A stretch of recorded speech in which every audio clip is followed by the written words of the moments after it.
la vendas. La Biblia dice, Señor Jesucristo diciéndole a la gente, el que quiera ser mi discípulo. ¿Cuántos quieren ser discípulos de Jesús? Bueno, le tengo una noticia. El Señor te dice hoy, el que quiera ser mi discípulo, niéguese a sí mismo. Tome su cruz cada día y sígame. La salvación es gratuita. Amén. La salvación es creer. Amén. A todos los que creyeron, los que le recibieron. Amén. Los que creyeron en su nombre, les dio potestad de ser hechos hijos de Dios. Allí hay salvación. Creer y obedecer. Pero si uno quiere ser discípulo, discípulo significa alumno. Y entonces ya el Señor dice, bueno, el que quiera ser salvo, crea, amén, en el Señor, bautícese en el nombre de Jesús, obedezca a algunos, es decir, los mandamientos o las doctrinas que hay para la salvación.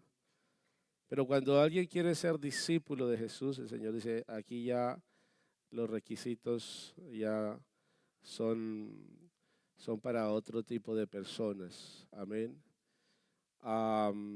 Negarse a sí mismo, morir al yo. Amén. Es morir al yo.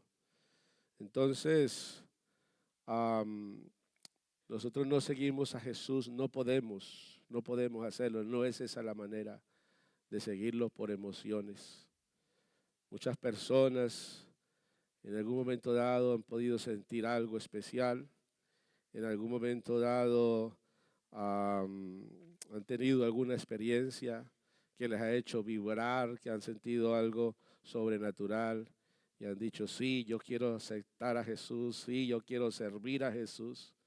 Pero, amados hermanos, no se trata de emoción. No podemos seguir a Jesús por emoción. Necesitamos cada vez conocerle más. Y aunque a veces las emociones vayan en contra, usted y yo no nos dejamos guiar por emociones, porque nosotros no vamos por vista, no vivimos por vista, vivimos por fe. Amén. Entonces alguien puede decir, es que yo quiero perdonar, pero no siento. Entonces la Biblia no dice si sientes o no sientes. Es que yo quiero amar, pero es que no lo siento. No, la Escritura no dice si lo sientes o no lo sientes. Es una decisión. El amar o el perdonar o el servir a Dios. Que yo quiero servir a Dios, pero es que no lo siento. Cuando lo sienta ahí, entonces no. Esto no se trata. Si tú quieres ser discípulo de Jesús, tienes que cada día, porque esto es opcional, la cruz se toma o se deja sencillamente. Entonces uno puede decir, no, yo no tomo la cruz. El que quiera ser mi discípulo, niéguese a sí mismo. Tome su cruz cada día. Cada día hay que tomar la cruz y crucificar esta carne, porque nuestros sentimientos van por un lado muchas veces, pero la verdad es otra. Por lo tanto, el texto dice, compra la verdad, obedece a lo que dice la palabra, quieras o no quieras, sientas o no sientas, tú decides en obedecer la palabra de Dios. Entonces, ahí encontramos, allí en la escritura, encontramos a unos hombres que literalmente vendieron la verdad. En el libro de San Mateo, en el capítulo 28, del verso 2, leamos un poquito allí, verso 2 al 4 y luego del verso 11 al 18. Poniéndoles un poco en contexto, habla allí acerca de la resurrección de Jesucristo. Dice que cuando Jesucristo ya lo bajan de esa cruz, ya ha muerto, entonces lo bajan de la cruz, ya tienen prisa por llevarlo y sepultarlo porque ya se estaba acabando el día y al siguiente día era día de reposo. Entonces le ponen algunos ungüentos y lo envuelven en un sudario y luego de que ya lo envuelven, lo llevan allá a una tumba que estaba labrada en una piedra, en una roca, y lo meten allá y lo dejan allá en esa tumba y corren una piedra. Y entonces, como las autoridades pensaban, porque habían escuchado decir que él resucitaría al tercer día, entonces las autoridades dudaban de los discípulos y pensaban que posiblemente para poder sustentar ese argumento, ellos se robarían el cuerpo de Jesús. Entonces ponen allí esa piedra, le ponen un sello a la piedra y allí ponen una guardia de soldados para que custodien la tumba de Jesús. Entonces dice el capítulo 28, verso 2, dice que hubo un gran terremoto. Los soldados estaban allí al lado de la tumba y dice que hubo un terremoto porque un ángel del Señor descendió del cielo y llegando removió la piedra y se sentó sobre ella. Su aspecto era como el relámpago y su vestido blanco como la nieve. Y de miedo de él los guardas temblaron y se desmayaron. Cuando el ángel se aparece allí, quedan débiles y desfallecen y se desmayan y quedan allí privados. Entonces, dice la escritura que en esas llegaron algunas mujeres y ellas iban a embalsamar el cuerpo, llevaban algunas especies, iban a destapar el cuerpo y le iban a poner allí esos ungüentos, pero se encuentran allí con el ángel, allí en la puerta de la tumba y les dice: ¿por qué buscáis entre los muertos al que vive? Este Jesús ha resucitado. Y entre tanto que ellas se van a avisarle a Pedro y a los discípulos, dice que al versículo 11 del capítulo 28, mientras ellas iban, he aquí unos de la guardia fueron a la ciudad y dieron aviso a los principales sacerdotes de todas las cosas que habían acontecido.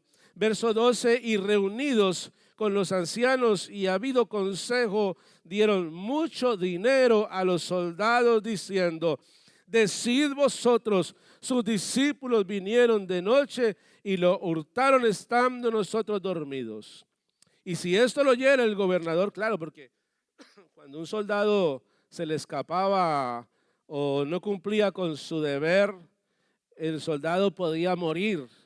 Pero entonces aquí estos principales sacerdotes les garantizan que si eso llegase a oídos del gobernador, les dice: nosotros le persuadiremos y os pondremos a salvo.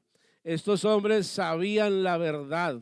Estos hombres vieron lo que había sucedido, pero ellos, por unas cuantas piezas de plata o de dinero, ellos recibieron un buen dinero y se quedaron callados. Amén. Vendieron la verdad. Creo, amados hermanos, creo que tomando esto de la resurrección de Jesús, para nosotros esto es para el cristianismo, para el evangelio, la creencia o nuestro evangelio se sustenta, la base de ese evangelio es la resurrección de Jesucristo. Amén. Porque si Jesucristo no hubiese resucitado, entonces esta reunión, el seguir este evangelio, el creer en Jesús, no tendría sentido. Amén. Muchos dicen que la creencia en la resurrección de Jesús, porque esto es algo, la resurrección de Jesús, la resurrección de los muertos, es una de las doctrinas más atacadas por el diablo, usando la rama que hay en el mundo, entre muchas otras filosofías, las personas que no creen, ¿no? El ateísmo. Y entonces para el ateísmo, la creencia en Jesús, para ellos consideran que es un mecanismo psicológico. El creer en Jesús es un mecanismo psicológico para lidiar con el miedo o con el sufrimiento. Y se interpreta como que el creer en Jesús, el creer en el Evangelio, el creer en la resurrección de Jesús es un consuelo emocional en momentos de crisis. Como que alguien se inventa que tiene un amigo imaginario y que ese amigo imaginario responde a la necesidad que la persona tiene de sentir esperanza. Entonces, ellos argumentan que esto de creer en Dios y más el creer que Jesucristo resucitó de los muertos, esto es una necesidad que el hombre tiene, que responde a una necesidad más psicológica que una realidad espiritual. Y es muy atacada la doctrina de la resurrección de Jesucristo. Si Jesucristo no hubiese resucitado, nosotros no tendríamos esperanza de vida eterna. Imagínense eso. ¿Qué pasaría si Jesucristo no hubiera resucitado y usted y yo nos morimos? No tendríamos esperanza de una vida eterna. En vano estaríamos aquí, en vano estaríamos creyendo, en vano madrugaríamos aquí. Mejor irnos para la playa hoy, un día caluroso y allí bajo la sombrilla con una piña colada. Mejor que estar aquí. Esto se convertiría en una reunión de gente fanática, de gente religiosa, de algo que al terminar todo, pues al fin y al cabo se reduciría a algo social. Si Jesús no hubiera resucitado, seríamos dignos de lástima. Pobrecita esa gente ya creyendo, madrugando, tanto que van y ayunan, hacen vigilias, tanto que se esfuerzan, cómo aportan para el sostenimiento de un proyecto, pero al fin y al cabo, pobrecitos, qué pesar, cómo pierden el tiempo. Si Jesús no hubiese resucitado, entonces no sería Jesús hijo de Dios, sería un embustero, como dicen por ahí, ¿no? Un fanático, solamente un rabino, algún maestro, pero el hijo del Dios Todopoderoso, no, Señor, no sería. Si Jesús no hubiese resucitado, no existiría justicia divina y todos los malos se saldrían con la suya al final de la historia. Y entonces hay algunos argumentos que usa el ateísmo. El ateísmo es un instrumento del diablo y usan argumentos para negar la resurrección de Jesucristo. Ellos dicen que los textos, que la Biblia, el Evangelio no es fiable. Ellos dicen que los testimonios que están en esos evangelios, es decir, ellos dicen que la Biblia en sí no es fiable. Todos los textos no son fiables. Dicen que los testimonios que están allí adentro no son fiables. Ellos dicen que seguramente Jesús no murió. Ellos dicen que es muy probable que Jesús haya sufrido un desmayo solamente y que Jesús lo bajaron de allí desmayado, pero que después se levantó. Algunos dicen que Jesús entre los 12 y los 30 años se fue a la India y que allí aprendió técnicas de cómo soportar el dolor, el sufrimiento, y que cuando fue a la cruz él supo aguantar muy bien el tormento de la cruz, de los clavos, del azote, y que después de que Jesús se levantó de esa tumba, que no estaba muerto y que se fue otra vez a la India. Eso dicen algunos por ahí. Y entonces otros dicen que lo que pasó fue que realmente los discípulos robaron el cuerpo de Jesús y lo escondieron. Bueno, amados hermanos, creo que Esto se ha demostrado y yo quiero en esta mañana que usted y yo analicemos un poco estos argumentos y que es muy importante que usted como creyente sepa cómo responder cuando alguien argumenta estas cosas, cuando alguien sale con estas ideas. Es muy importante que usted y yo tengamos una respuesta para derribar argumentos que están en la mente de la persona y que ellos lo creen así, alguien se lo enseñó y lo argumentan y lo creen así y por lo tanto están perdidos, están en tinieblas. Y puede ser que aquí en esta mañana alguien esté dudando si realmente Jesucristo realmente resucitó. Porque muchos dicen, yo creo en Jesús, y creen en Jesús como el Jesús histórico. Sí, fue un rabino, fue un maestro. Otros dicen que Jesús fue solamente un profeta que murió como mártir, pero no creen que Jesucristo resucitó. Algunos creyentes puede ser que digan sí, resucitó, pero cuando ves la vida que llevan, es una vida muy vacía, una vida espiritual raquítica, donde parece que no han entendido que Jesucristo realmente resucitó. Porque si yo he entendido que Jesucristo resucitó, tengo esperanza de que voy a resucitar y me preparo, me purifico para la venida del Señor, porque si Él resucitó, se cumplió lo que está dicho en la Escritura en cuanto a que Él resucitaría. También se cumplirá que Él va a venir por una iglesia que lo ama, que le sirve, que lo espera, que se purifica. Aleluya, gloria al Señor Jesús.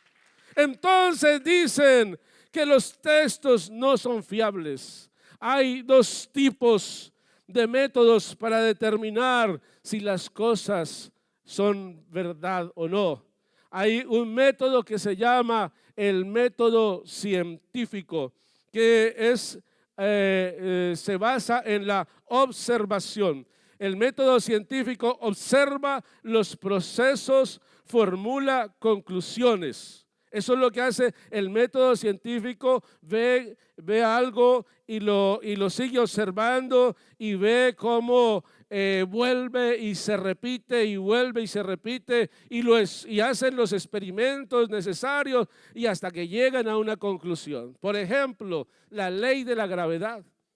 Entonces, si hay un objeto que cae y vuelven y lo ponen donde sea y lo sueltan y ese objeto cae, entonces la conclusión es a través de la ciencia que hay una ley, hay un principio en la naturaleza que se llama la gravedad, que la Tierra atrae los objetos a no sé cuántos kilómetros por hora cae un objeto. También entonces observa la ciencia, observa por ejemplo entre muchas cosas los ciclos del agua y observan que el agua que llega a los mares nunca se llenan y entonces observan que lo que sucede es que se evaporan y vuelven allá y se convierten como en las nubes, ¿verdad? En el hielo y después allá se derriten y caen sobre las montañas y las montañas como esponjas absorben el agua y después por el medio de las rocas vuelven otra vez los ríos a salir y entonces ahí ellos concluyen y han observado y han experimentado y saben los estados del agua y los ciclos del agua y asimismo los ciclos del viento, los ciclos del universo, la tierra girando, los planetas girando alrededor del sol y cómo se cumplen, ¿no?, los movimientos de rotación y de traslación, etcétera. Y todo esto es el método observable. Pero ¿qué hacemos con Jesús? ¿Cómo hacemos para demostrar? ¿Cómo hace la ciencia para demostrar que Jesús existió o no existió? hay un método que se llama el método histórico y se usa para estudiar eventos pasados que no pueden repetirse, no pueden experimentarse, y se basa en el análisis de las fuentes.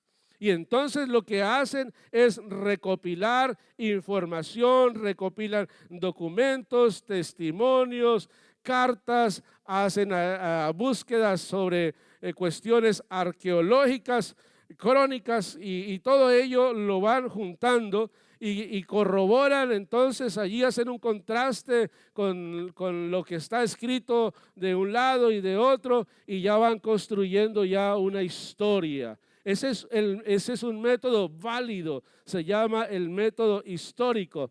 Por ejemplo, ¿alguien aquí vio alguna vez a Cristóbal Colón? ¿O alguien vio a Bolívar? Nadie, no lo hemos visto. Y creemos, y la gente no lo ha visto a Simón Bolívar, o no han visto a Cristóbal Colón, o a muchos hombres de la historia, nunca los han visto.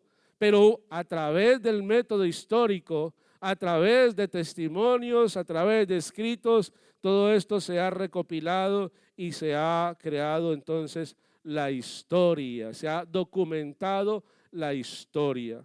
Y entonces, acerca de Jesús, acerca de los textos o la Biblia,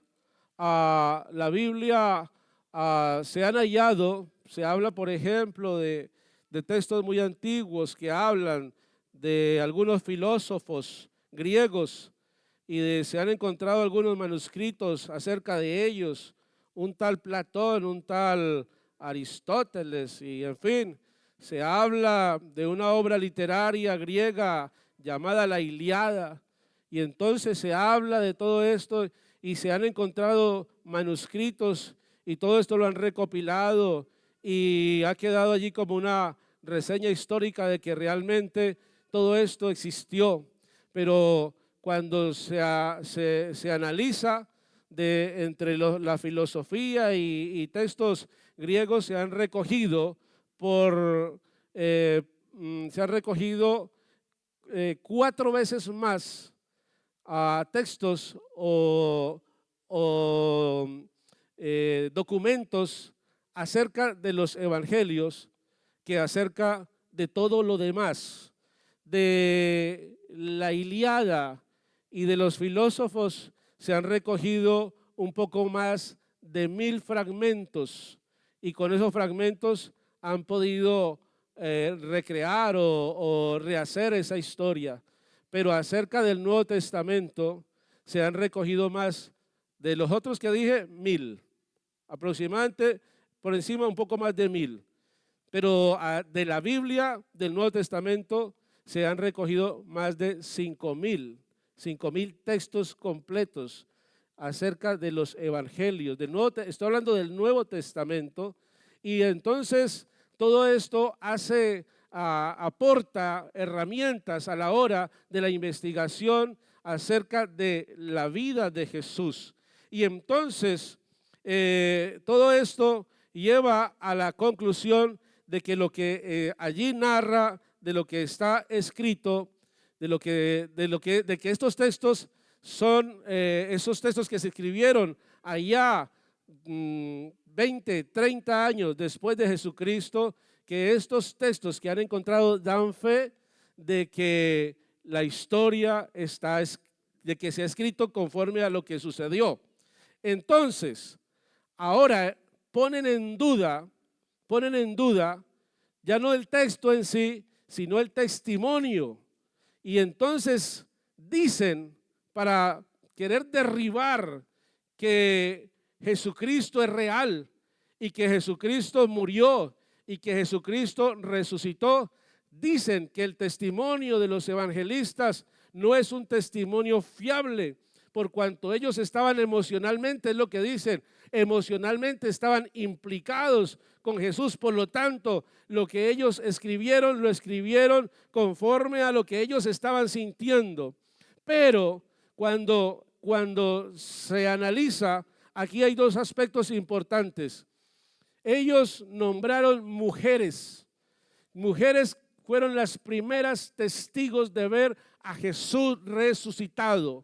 María Magdalena, había una llamada Juana, había otra María, madre de Jacobo, que posiblemente esta sea María la madre de Jesús, Jacobo el hermano de Jesús.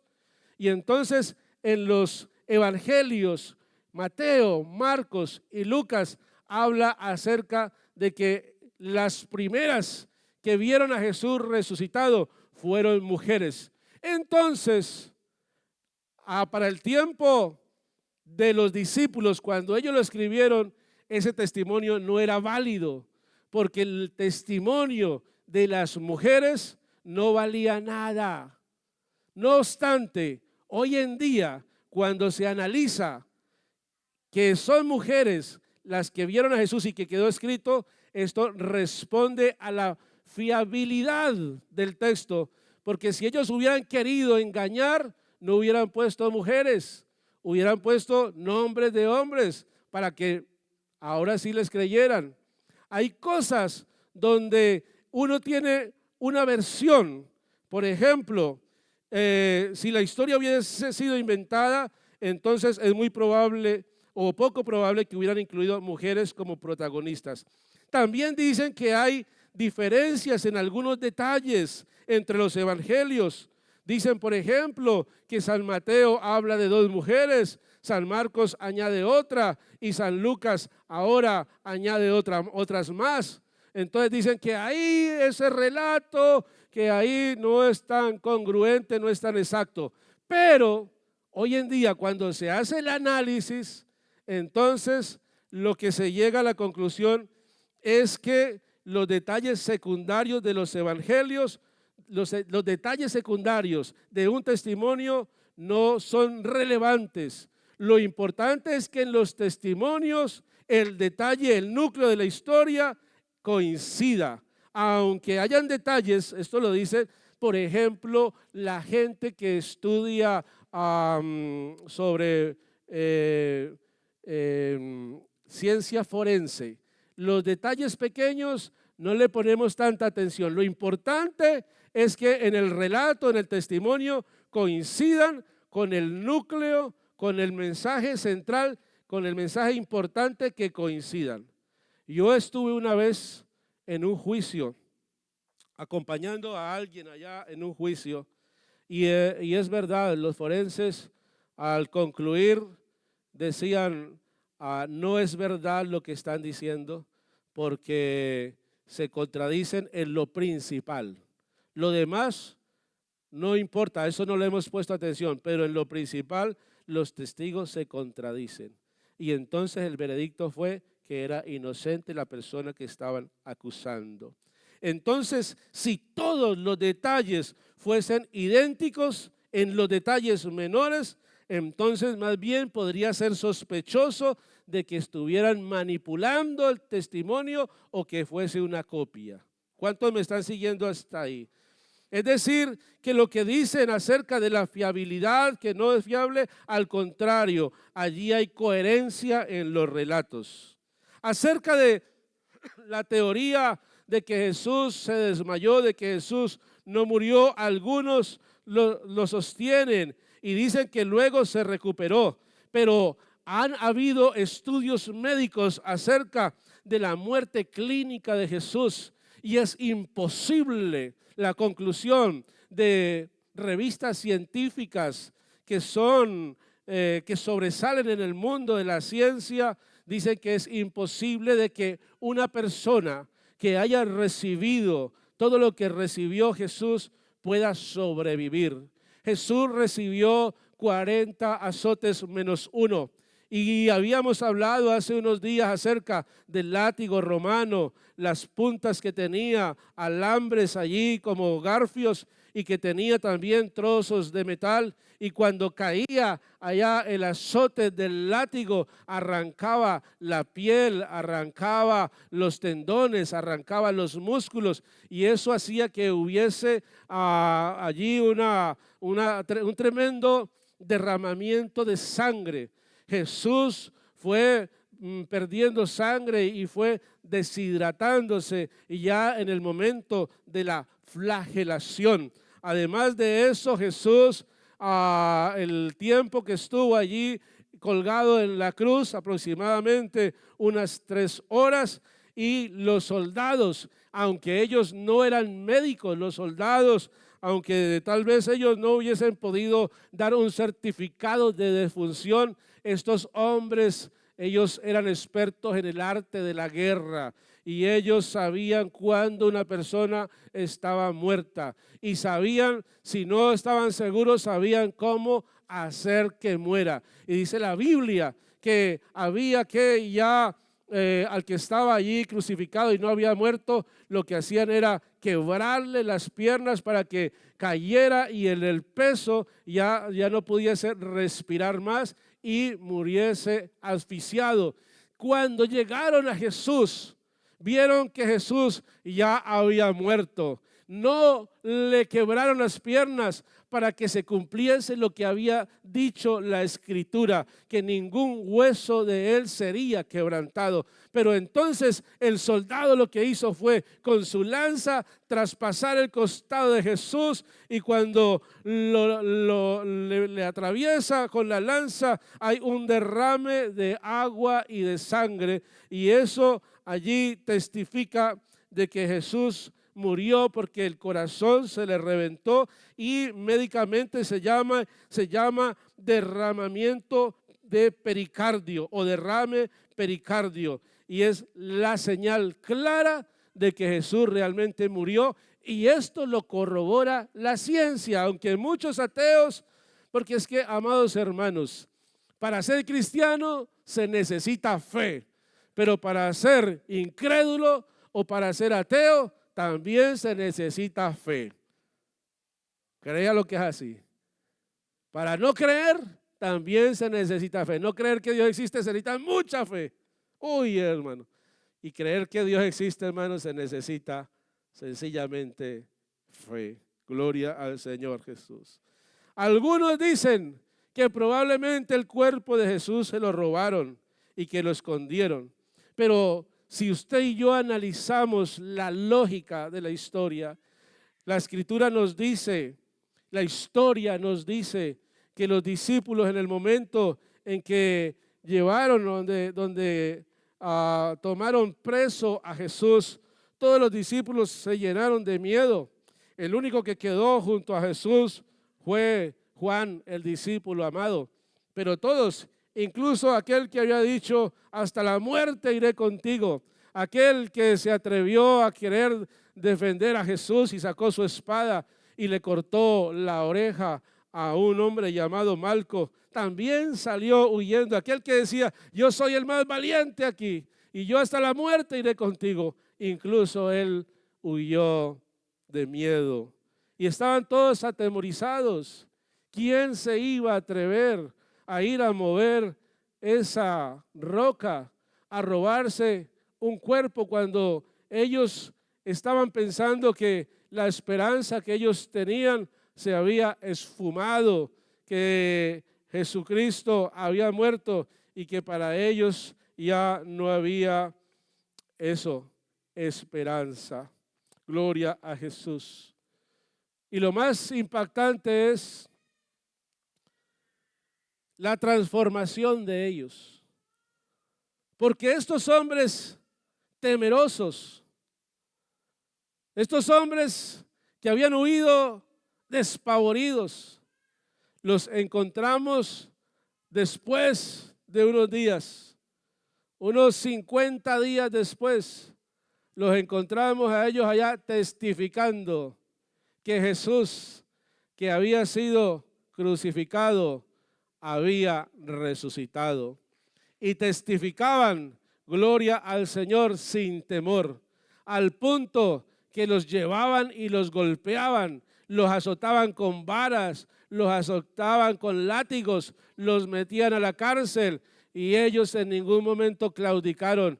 Les mandamos y los amenazaban diciendo, ustedes ya no van a predicar más en ese nombre. Por favor, hagan caso o si no, les vamos a volver a castigar. Los intimidaban y ellos decían: juzguen ustedes si es justo obedecer antes a los hombres que a Dios, porque nosotros no podemos dejar de decir lo que hemos visto y oído. Y se iban gozosos de haber sido vituperados, haber sido golpeados, haber sido torturados. No pasa nada, se iban gozosos. ¿Dónde una persona puede cambiar tan radicalmente? Algún loco puede morir por una mentira. Algún loco puede ser que lo haga, pero tanta gente. La Biblia dice que aproximadamente 500 hermanos, puede ser 510 o 490, lo vieron al mismo tiempo. Y esa gente estaba decidida a hacerse matar si era necesario, pero ellos decían: lo hemos visto.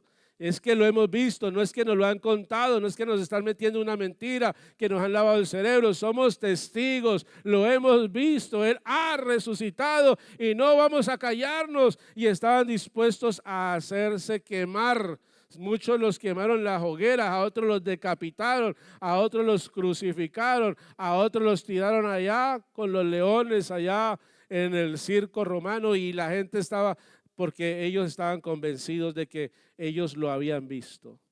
No eran unos fanáticos, no, es que me han prometido que cuando vaya allá al paraíso me voy a encontrar con 40 vírgenes, entonces por eso me hago matar. No, ellos no era una idea que les habían metido en la mente. Ellos lo testificaban de que ellos lo habían visto a Jesús. Algunos habían comido incluso con Él. Jesucristo dio señales indubitables de que realmente Él había resucitado. Gloria al Señor Jesucristo. Entonces, aquí hablamos acerca de los métodos, la coherencia en el relato, la teoría del desmayo, y le voy a dar unos 2 o 3 más. Algunos dicen que Jesucristo, lo que la gente estaba sintiendo era una sugestión colectiva, pero es imposible, dice la psicología, que con tanta variedad de testigos, lugares y momentos, es imposible que esto sea producto de la sugestión, pues habla de más de 500 personas. Había un hombre, este es otro relato que lo lleva a uno a creer realmente que Jesucristo resucitó. Hermano de Jesús, Santiago, él no creía, era un escéptico, pero después de que lo vio resucitado, ahora se convirtió en discípulo de Jesús. Había uno llamado Saulo de Tarso, y este hombre escribe que él, antes de entregarse a Jesús, él era perseguidor de los cristianos, los perseguía y consentía incluso que los mataran. De hecho, había un hombre allí predicando la palabra de Dios, y Saulo de Tarso, este hombre llamado Esteban, Saulo de Tarso, cuando Esteban predicaba, dice la Biblia que la gente vio el rostro de Esteban como el rostro de un ángel, y sus dientes se retorcían, apretaban los dientes de la ira que tenían al escuchar a Esteban predicar, y cogieron piedras. Y Saulo de Tarso era un rabino, Saulo de Tarso era un fariseo, y él está observando, y cuando lo están apedreando, algunos traen y se quitan su capa y la dejan ahí a los pies. Saulo les cuida las ropas a ellos y consiente, y apedrean allá al primer mártir del evangelio, al primer mártir del cristianismo, lo apedrean, y Saulo de Tarso consiente en su muerte. Saulo de Tarso va y pide cartas allá a las autoridades para que eso le autorizaran para ir a perseguir a los cristianos, y él andaba llevando a la gente, entrando hasta las casas, a sus habitaciones, entraba y los sacaba allá a rastras a los hermanos, los amarraban en caballos y los llevaban a rastras. Algunos morían, otros los encarcelaban, a otros los golpeaban y tantas cosas que los hacían sufrir, y Saulo de Tarso respiraba amenazas de muerte. Este hombre odiaba el evangelio. Este hombre no quería nada con Jesús, no creía en Jesús. Ese Jesús que dicen que resucitó, eso es una secta, eso hay que acabarlo, hay que exterminarlo. Y cuando iba de camino, un día que iba de camino, dice la Biblia, a Damasco, y llevaba cartas para llevar presos a los hermanos, dice la Biblia que se le apareció Jesús. Una luz resplandeciente, y lo derribó y cayó a tierra, y escuchó la voz. Él no veía, él solamente veía la luz, pero escuchó la voz que le decía: Saulo, Saulo, ¿por qué me persigues? ¿Quién eres, Señor? Yo soy Jesús, aleluya, a quien tú persigues. Ese Jesús que él creía que estaba muerto, aquel Jesús que la gente sigue pensando que no resucitó, él testifica de que se le apareció en el camino y le dijo: dura cosa te es dar cosas contra el aguijón. Le estás dando patadas a un fierro de punta, te vas a hacer daño, Saulo. ¿Qué quieres que haga, Señor? Y el Señor le da instrucciones. Y de ahí en adelante, el gran perseguidor de la iglesia se convierte ahora en el gran apóstol Pablo. Predicó por todo Asia Menor, parte de Europa, escribió más de 10 cartas a la iglesia y murió como mártir. Se dice que Saulo de Tarso murió decapitado en Roma por allá en el año 67 después de Cristo. Entonces, amados hermanos, todas estas cosas son evidencias de que Jesucristo resucitó. Entre ello podemos decir, además de la conversión de los escépticos, podemos hablar acerca de los testimonios muy cercanos a la fecha de la crucifixión y muerte, donde afirman que el cuerpo de Jesús nunca fue hallado, ni siquiera los enemigos pudieron presentar un cadáver. No existía, eso quedó en la historia, no fue hallado el cuerpo de Jesús. El origen del cristianismo, el movimiento cristiano surgió en Jerusalén, el mismo lugar de la crucifixión. No habría tenido éxito si el cuerpo de Jesús hubiese estado en la tumba. Gloria al Señor Jesús. Entonces, amados hermanos, Jesucristo resucitó. No podemos vivir nosotros, no podemos vivir como si eso no fuese una realidad. Si es una realidad, se convierte en lo más importante en el universo. La verdad más importante en el universo se llama Jesucristo. Por eso el texto nos dice: compra la verdad y no la vendas. Y además de esto, la Biblia dice que el Señor Jesucristo, en él operó el poder para ser resucitado. Dice el verso 20 del libro de Efesios: la cual operó en Cristo, resucitando de los muertos y sentándole a su diestra en los lugares celestiales, sobre todo poder,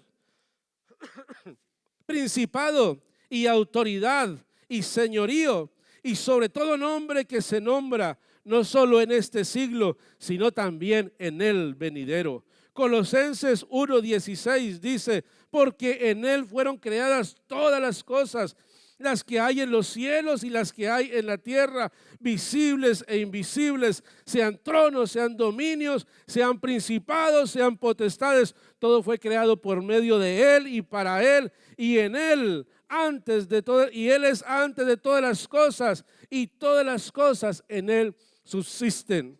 Verso 2 del capítulo 3 de Primera de Pedro 3:21.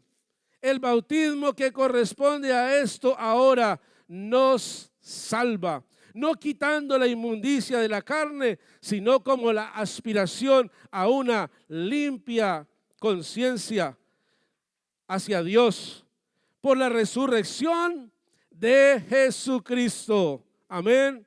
Quien, habiendo subido al cielo, está a la diestra de Dios.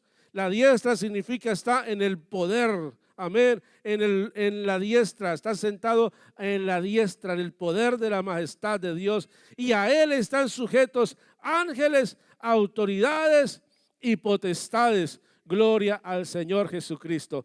Es decir, que Jesucristo resucitó. Y esa resurrección nos da evidencia de Jesucristo es el Hijo de Dios. Y que Jesucristo está sentado en el poder de Dios. Gloria a Jesús. Y ante Él se doblará toda rodilla. Y toda lengua confesará que Jesucristo es el Señor. Y ante Él están sujetos todos los poderes del universo, por cuanto Él ha resucitado. Voy a invitarle a estar en sus pies.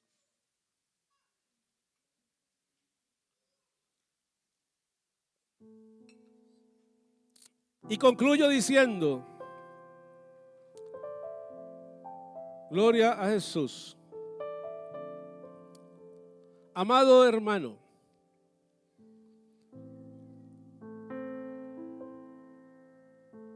no podemos tú y yo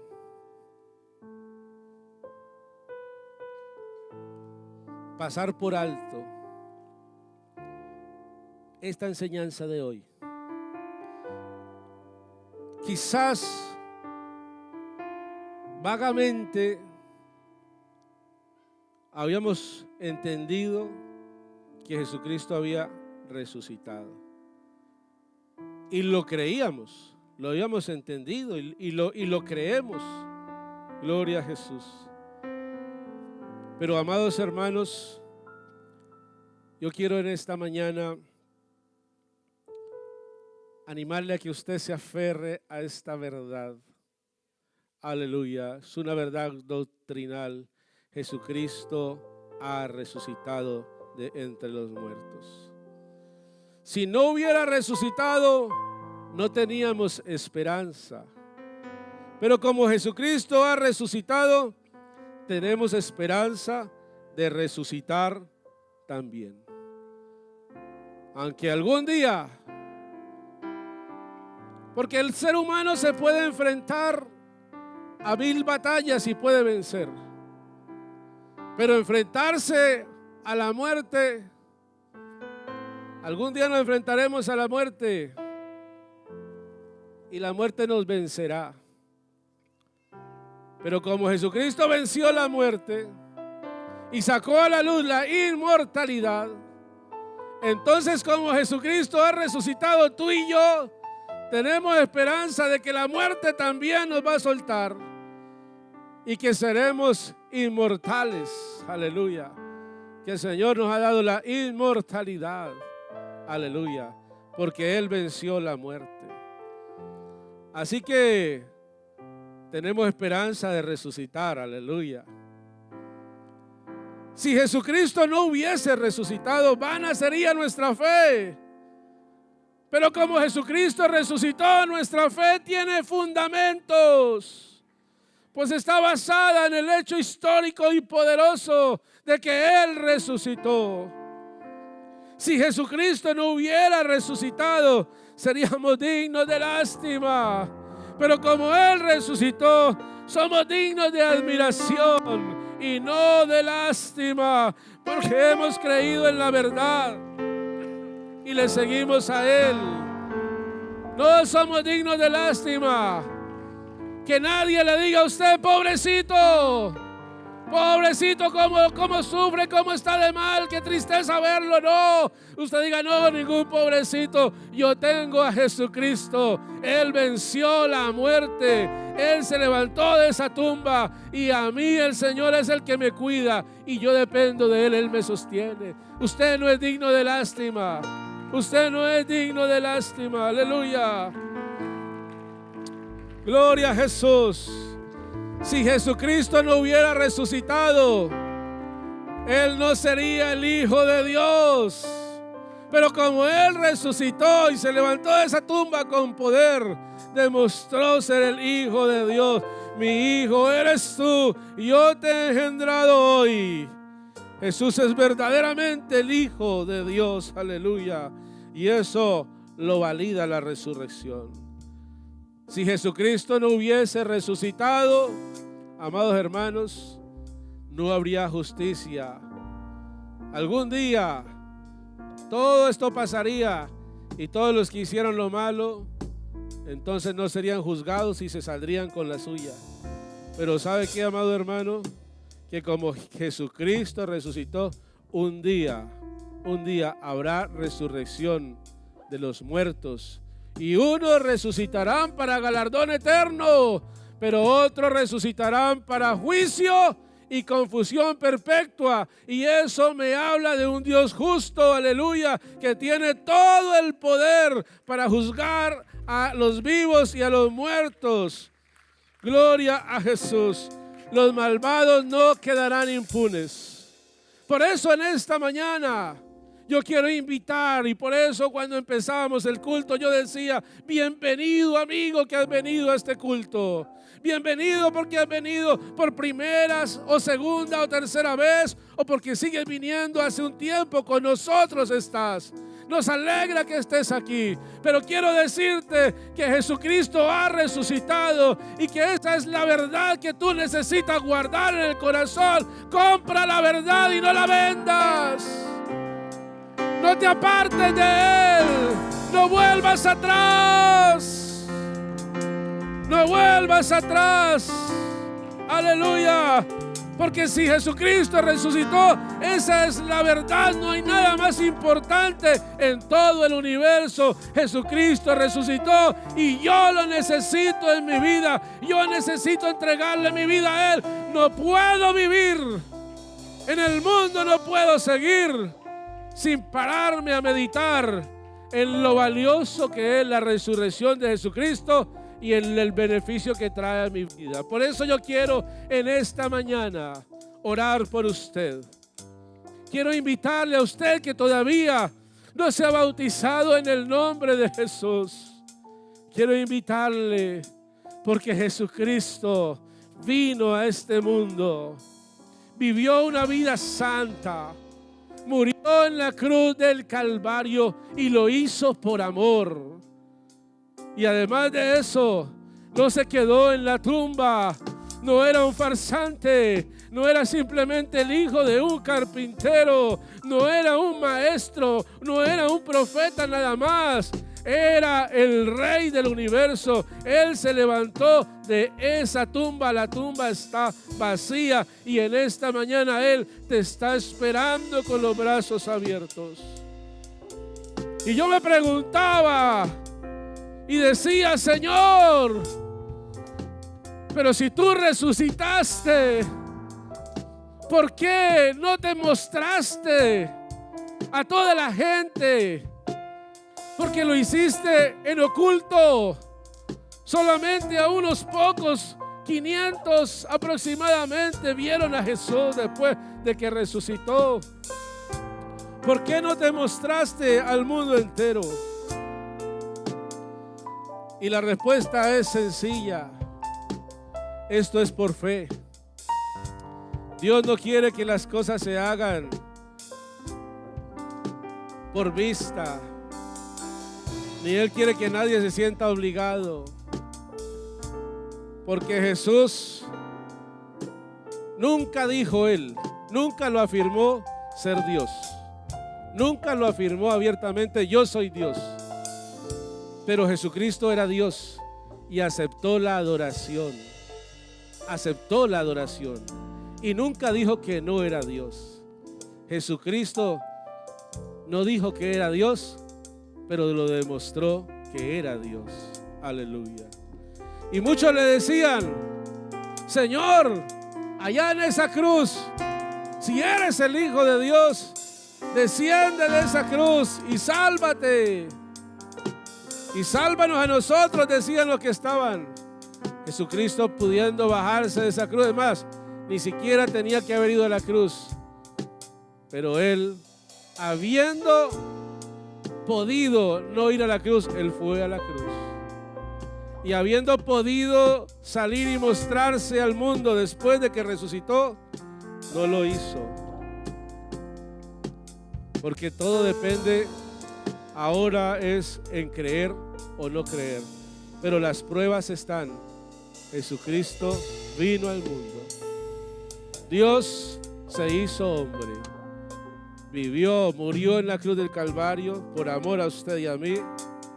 Y se levantó al tercer día victorioso de esa tumba. Por eso en esta mañana quiero invitar a alguien a que venga al altar. Quiero invitarle a usted que venga y que usted le entregue su vida a Jesucristo. Que nada en esta hora le impida a usted, que nada le impida a usted venir a este altar. Ningún argumento, ningún pensamiento. Dicen que un predicador elocuente y buen predicador puede lanzar 250 palabras por minuto. Pero el cerebro de la persona le habla 1000 por minuto. Yo no sé cuántas palabras hablaré por minuto. No sé a cuántas llegaré. Seguro que no llegaré a las 250. Pero amado hermano, estoy compitiendo con tu cerebro. Amado amigo, estoy compitiendo con tu cerebro. Tu cerebro te dice, no, todavía no, después lo haces. Pero yo te digo en el nombre de Jesús, que no te quedes ahí. Ven, ven y entrégate a Jesús. Y ya no lo aplaces más. Y ya no digas mañana. Ven en este día. Tú que aún no te has bautizado en el nombre de Jesús, ven, amamos tu alma, amamos tu decisión, queremos orar por ti, aleluya. Así que hay una invitación para que tú vengas a este altar. Jesús, no el pastor, no el predicador, Jesús te está esperando con sus brazos de amor, con sus brazos abiertos. Así que en esta tarde, en este día ya, casi mediodía, un poco más de las 12. Hoy, 1 de junio, ven y entrégale tu vida a Jesús. Ven y dile, Señor, yo quiero bautizarme. Señor, yo quiero seguirte. Señor, aleluya. Ven, arrodíllate en ese altar.